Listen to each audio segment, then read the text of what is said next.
খারাপ। এখন ধরো কোরবানি ঈদের সময় দাওয়াত দিতে আর 2 দিন বাদে বেটা বাইরে দাওয়াতের কিছু না। এখন তোর ভাবিদের সাথে চেহারা দেখি না, অনেক দিন গেছে।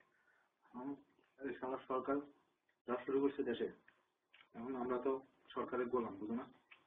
আচ্ছা, তো কি তার কি আসলে কি পরিকল্পনা কি পরিকল্পনা হইলো কিছু না। পরিকল্পনা হইলো তোমার এই আমাদেরকে একটা অর্ডার দিয়েছে, একটা অ্যালার্ট থাকতে হবে। এবং 25 তারিখে তো ধরো 25 তারিখটা যদি কোনোভাবে পার হয়ে যায়, বুঝছো, তো ধরো এরপর থেকে শুরু হবে মহা অভিযান।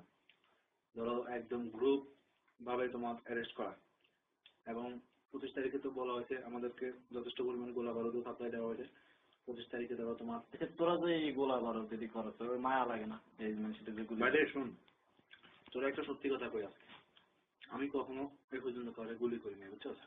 এগুলা ওদের স্পেশাল লোক আছে, বুঝছো? এগুলা ওদের তো দয়া মায়া নাই, ওরা জানোয়ার। তো আমরা আমরা ক্রিমিনালদেরকে গুলি করার সিস্টেম আছে, কিন্তু বিশ্বাস কর দোস্ত, আমি কখনো এগুলা করিনি। তৈরি করে কারা আছে এদের, তুই কি কর, এদের লোকের অভাব আছে।